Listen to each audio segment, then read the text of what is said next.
Hello my dear students, कैसे हो आप सब और कैसे चल रही है आपकी स्टडी। आई होप आप सभी स्वस्थ और मस्त होंगे और आपकी स्टडी भी शानदार चल रही होगी। तो बच्चों, आज का ये वीडियो खासकर उन्हीं स्टूडेंट्स के लिए है जो इस बार क्लास 12 में हैं और जिनको बोर्ड एग्जाम 2024 देना है।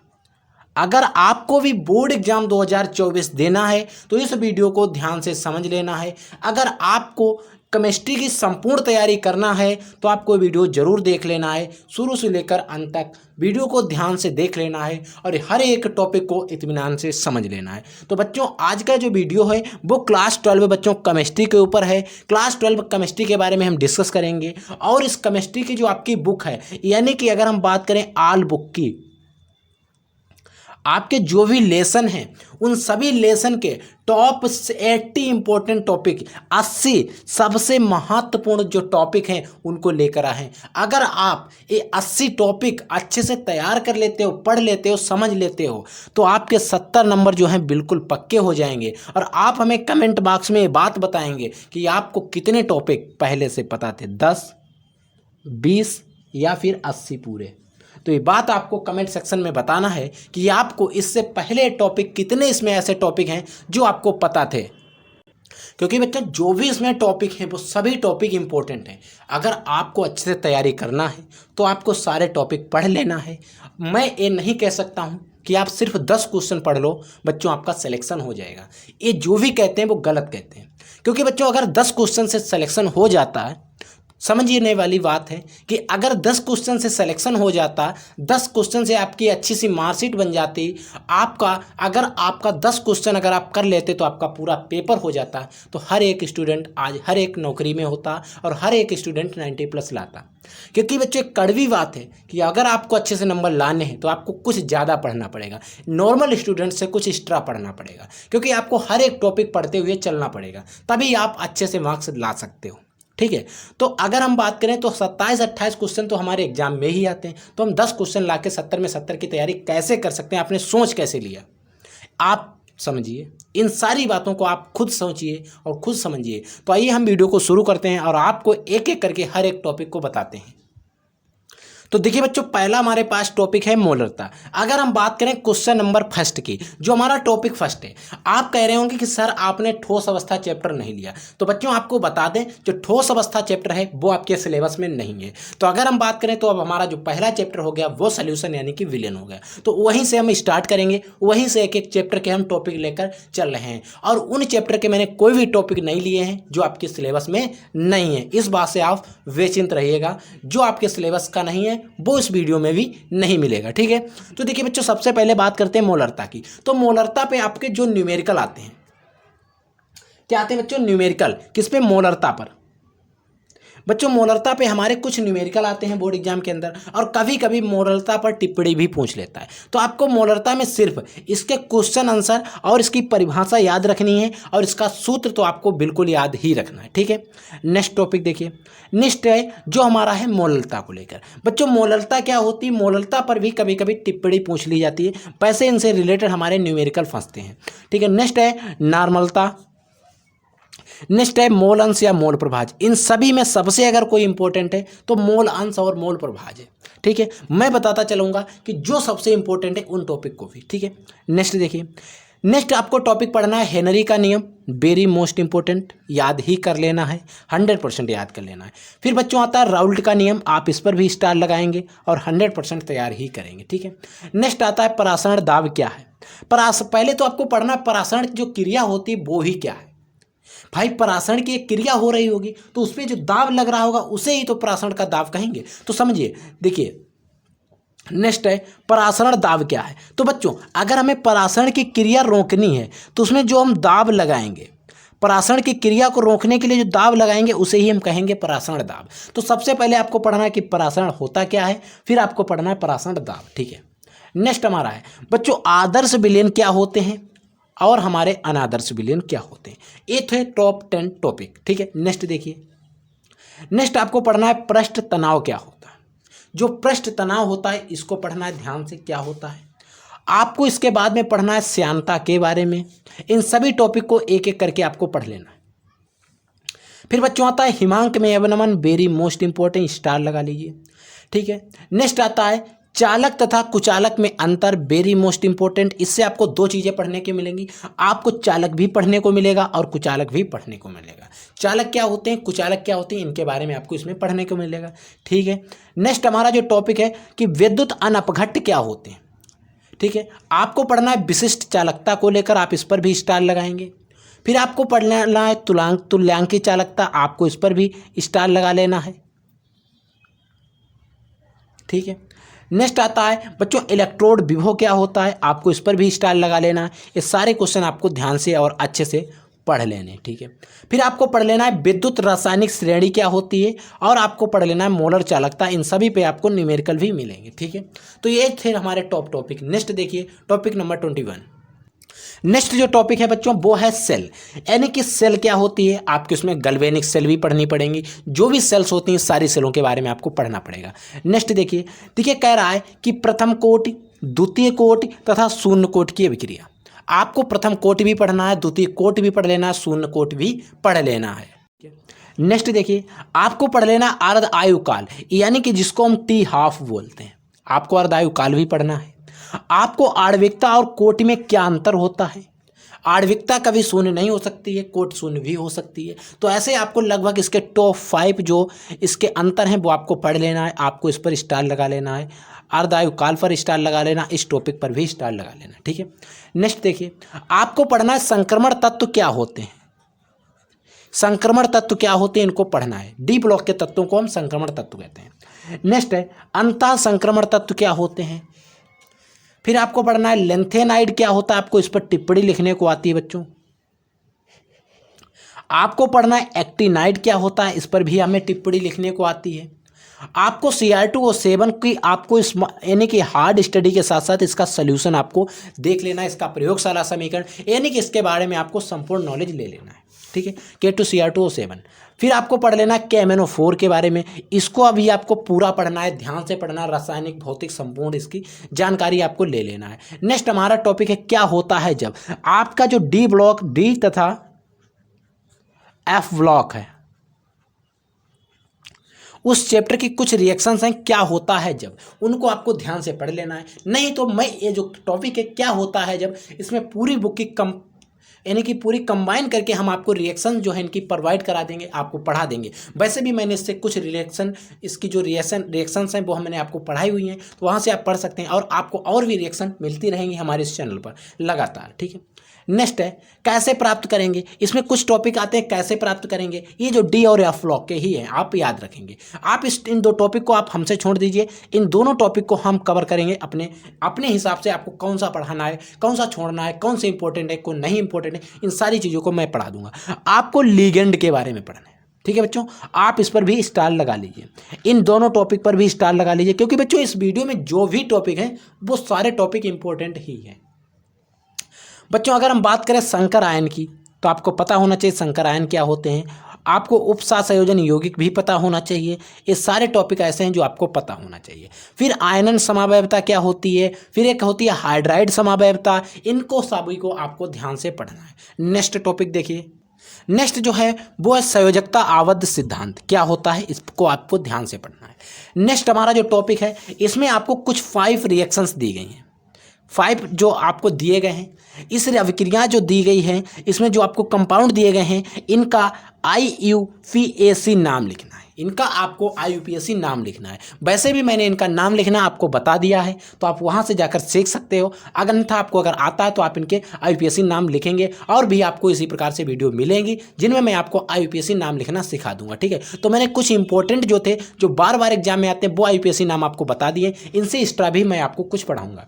देखिए बच्चों नेक्स्ट है सैटजेफ का नियम, याद रख लेना है, एक क्वेश्चन में पूछा जाता है 2 नंबर में ज़्यादातर, ठीक है। आपको हैलो एरीन के बारे में पढ़ लेना है, आपको पढ़ना है हुंस डीकर अभिक्रिया के बारे में, मैंने इसको पढ़ाया हुआ है, एक नहीं 2 चाहे कई बार पढ़ाया हुआ है। आपको क्लोरोफार्म के बारे में अच्छे पढ़ लेना है, CHCl3 के बारे में। क्लोरोफॉर्म का सूत्र होता है। नेक्स्ट है मार्कोनी काफ का नियम, आपको ध्यान से पढ़ना है।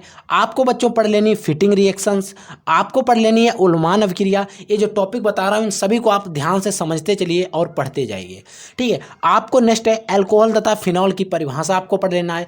1 डिग्री 2 डिग्री और प्राथमिक द्वितीयक और तृतीयक अल्कोहल के बारे में आपको ज्ञान कर लेना है। आपको ल्यूकोस अभिक्रमक के बारे में, ल्यूकोस परीक्षण क्या होता है, आपको H2SO4 के बारे में आपको पढ़ लेना है। ये सारे टॉपिक आपको पढ़ने। नेक्स्ट टॉपिक देखिए, नेक्स्ट है बच्चों PCl5, इसको भी हमें ध्यान से फुल पढ़ लेना है, ठीक है। आपको नेक्स्ट जो रिएक्शन है हमारी वो है रीमर टीमन अभिक्रिया, आपको इसे भी ध्यान से पढ़ लेना है, ठीक है। नेक्स्ट है बच्चों आपको फिनॉल के बारे में पढ़ लेना है, फिनॉल क्या होती है। आपको वेंजल्डिहाइड पढ़ लेना है, आपको एसीटोन पढ़ लेना है और आपको वेंजोइक एसिड पढ़ लेना है। इन तीनों को आपको ध्यान से, 1 2 और एक तीसरा, आपको इनको तीनों को ध्यान से पढ़ लेना है क्योंकि इनसे रिलेटेड रिएक्शंस और इनका प्रयोगशाला समीकरण हमारे एग्जाम में पूछा जाता है, ठीक है। नेक्स्ट देखिए, नेक्स्ट आपको पढ़ना है सिर्फ अभिक्रमक क्या होता है। सिर्फ अभिक्रमक के बारे में, उभयदंतु समूह क्या होते हैं, उभयदंती जो समूह होते हैं वो क्या होते हैं। नेक्स्ट है साइनाइड क्या होते हैं, आइसोसाइनाइड क्या होते हैं। आपको 1 डिग्री 2 डिग्री और प्राथमिक द्वितीयक और तृतीयक एमीन के बारे में आपको पढ़ लेना है। नेक्स्ट है बच्चों हाफ मैन ब्रोमाइड रिएक्शन आपको पढ़ लेनी है। आपको स्मिथ अभिक्रिया पढ़ना है, आपको कार्बोहाइड्रेट के बारे में पढ़ना है, आपको पेप्टाइड बंध क्या होते हैं इनको पढ़ लेना है, आपके जो कोडोन होते हैं वो क्या होते हैं, आपको डीऑक्सीराइबो न्यूक्लिक एसिड यानी कि DNA के बारे में संपूर्ण जानकारी प्राप्त करना है। नेक्स्ट टॉपिक देखिए, नेक्स्ट बच्चों हमारा टॉपिक है कि RNA क्या होते हैं। आपको RNA के बारे में संपूर्ण जानकारी प्राप्त करने है। संपूर्ण किसके बारे में, RNA के बारे में। RNA क्या होता है, RNA जो कहते हैं क्या होते हैं, क्या कार्य होता है इनका, RNA कितने प्रकार के होते हैं। आपको अगर मैं बताऊं तो RNA कई प्रकार के होते हैं। rRNA होता है, rRNA होता है, mRNA होता है और tRNA होता है। rRNA को राइबोसोमल RNA, mRNA को मैसेंजर RNA और tRNA को ट्रांसमिटर RNA भी कहते हैं, ठीक है। फिर आता है हमारा ग्लूकोज। आपको ग्लूकोज के बारे में पढ़ना। ग्लूकोज का सूत्र होता है C6H12O6, ठीक है, C6H12O6। आपको फ्रक्टोज के बारे में भी पढ़ लेना है। इसकी बच्चों अगर फ्रक्टोज और ग्लूकोज की बात करें तो इनका सूत्र होता है C6H12O6। सूत्र दोनों का एक होता है लेकिन संरचना जब हम इनकी बनाते हैं तो कुछ फर्क होता है, ठीक है, ठीक है। तो जो अब हम DNA और ग्लूकोज और फ्रक्टोज की संरचना बनाते हैं तो उसमें कुछ डिफरेंस होता है, ठीक है। वैसे इनका जो अगर हम सूत्र नॉर्मली बात करें तो ऐसा ही होता है। आपको विटामिन के बारे में पढ़ने है, यानी कि जल में घुलनशील विटामिन कौन सी होती हैं और कौन सी विटामिन वसा में घुलनशील होती हैं। यानी कि विटामिन A के बारे में पढ़ना, B के बारे में, C D E और K। अब इसमें वसा में घुलनशील कौन है, जल में घुलनशील कौन है। अब देखिए बस में घुसे, आपको एक ट्रिक याद रखनी है। क्या ट्रिक, बस में घुसे, ऐसे लिख लीजिए, बस में घुसे ADEK, बस में घुसे ADEK। अब आपको क्या रखना है, vitamin A, vitamin D, vitamin E और विटामिन की, ये बस में घुसे हैं। बस में घुसे का मतलब वसा में घुले हैं। वसा में घुलनशील विटामिन 4 होते हैं, vitamin A, vitamin D, vitamin E और विटामिन K। अब बचे, अब देखिए 2 ही तो होते हैं, एक जल में घुलनशील, एक वसा में घुलनशील। अब बचे कौन, हमारे B और C बचे। तो B और C ऐसे विटामिन हैं जो बच्चों हमारे जल में घुलनशील होते हैं। याद रखेंगे, ये ट्रिक आपके बहुत काम आएगी। अगर आप कहीं पर कंफ्यूज होते हैं तो आप वहाँ पर ये ट्रिक लगाएंगे और अपना क्वेश्चन सही करके आएंगे, ठीक है। तो हमें बताइए आपको ये ट्रिक कैसी लगी, कमेंट जरूर करेंगे, ठीक है। तो बच्चों वसा में घुसे ADEK, याद रखेंगे ADEK विटामिन ऐसे हैं जो वसा में घुलनशील होते हैं और B और C विटामिन ऐसे हैं जो हमारे जल में घुलनशील होते हैं, ठीक है। समझ में आ गया। अब बच्चों फिर आती है बात आनुवंशिक पदार्थ की। आनुवंशिक पदार्थ क्या होता है, तो आपको पता होना चाहिए आनुवंशिक पदार्थ या तो DNA होगा या फिर RNA होगा। तो बच्चों यहां पर भी आपको एक क्वेश्चन पूछ लिया जाता है आनुवंशिक पदार्थ क्या होते हैं। तो ऐसे पदार्थ होते हैं बच्चों जो हमारे कैरेक्टर्स को एक पीढ़ी से दूसरी पीढ़ी में स्थानांतरित करते हैं, उन्हें ही हम आनुवंशिक पदार्थ कहते हैं। मान लीजिए आप अपनी माता या फिर पिता के समान हो, तो बच्चों अगर आप उनके समान हो, उनके लक्षण जो हैं उनके समान कुछ दिखते हो, नहीं कहते हैं कि ये बेटा अपनी माँ के ऊपर गया, ये बिटिया अपनी माँ के ऊपर गई, ये पिता की मुखाद की है। तो बच्चों वो सारे जेनेटिक्स होते हैं, जेनेटिक्स मटेरियल होते हैं उन्हीं के कारण, यानी कि जो आप माता पिता के समान दिखते हैं वो आनुवंशिक पदार्थ के कारण ही दिखते हो। ठीक है, समझ में आ गया। अब बच्चों आते हैं एंजाइम। बच्चों एंजाइम क्या होते हैं? हर एक चीज़ को तोड़ने के लिए एंजाइम चाहिए। जैसे डीएनए के खंडे को अगर हमें तोड़ना है तो हेलिकेज चाहिए, डीएनए के अगर हमें जो कुंडलन है उसको खोलना है तो टोपोआइसोमरेज एंजाइम चाहिए। तो बच्चों एंजाइम जो होते हैं इनके बारे में आपको स्मॉल स्टडी, एकदम हार्ड स्टडी करना है, बढ़िया से पढ़ना है। बच्चों नेक्स्ट हमारा जो टॉपिक है भोजन के अवयव। हमारे जो भोजन होता है उसके अवयव क्या होते हैं, आपको भोजन के जो भी अवयव हैं उनके बारे में पढ़ना है। ठीक है, फिर आता बच्चों बसा पर टिप्पणी कीजिए। आपको बसा जो होती है उसके बारे में संपूर्ण नॉलेज ले लेना है, बसा के बारे में आपको अच्छे से पढ़ लेना है, बसा के बारे में जो भी नॉलेज मिले उसको ले लेना है, क्योंकि बसा से रिलेटेड यहाँ पर क्वेश्चन जरूर पूछे जाते हैं। ठीक है, वैसे तो अगर हम बात करें ये पूरा जो चैप्टर होता है बायो का है, जो हमारा बायोलॉजी है वहाँ पर भी ये सारा चैप्टर आपको पढ़ाया जाता है, यहाँ पर भी अगर क्लियरली देखा जाए तो दोनों में है, क्योंकि बायोलॉजी में भी है जैवअणु, और अगर हम बात करें ये चैप्टर आपको पढ़ाया जाता है क्लास 11th में बायोमोलिक्यूल वाले चैप्टर में। ठीक है, लेकिन क्लास 11th में ज़्यादातर बच्चे पढ़ते हैं, 12th में पढ़ते हैं और उनको ये चैप्टर जो है वो नया लगता है। अगर इसी चैप्टर को अगर आपने शायद काश पढ़ लिया होता है 11th में, बस कई बच्चों ने पढ़ा भी है, उनको यह टॉपिक कहता है कि ये तो हमारा टॉपिक पहले से क्लियर है, हम क्या इसको पढ़ेंगे। तो आपको क्या पढ़ना है, क्योंकि उन बच्चों ने मेहनत की थी, उन्होंने 11th में ही इस टॉपिक को क्लियर कर लिया। ठीक है, समझ में आ गया। बच्चों नेक्स्ट है कि पेप्टाइड क्या होते हैं। जो पेप्टाइड होते हैं वो क्या होते हैं, आपको पेप्टाइड के बारे में ध्यान से पढ़ना। अब बच्चों बात आती है लिपिड की।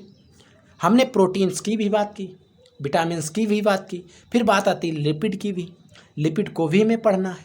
ठीक है, नेक्स्ट है कि आपको अंतर बताना है स्टार्च और ग्लूकोज में।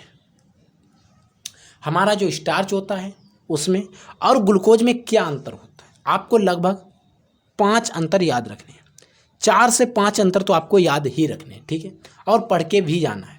अब बच्चों आता है ज्यूटर आयन क्या होते हैं, बहुत इंपॉर्टेंट चैप्टर, बहुत इंपॉर्टेंट टॉपिक है ज्यूटर आयन, आपको ध्यान से पढ़ के जाना है ज्यूटर आयन के बारे में। ठीक है, नेक्स्ट है एमिनो अम्ल के डी तथा यल विन्यास।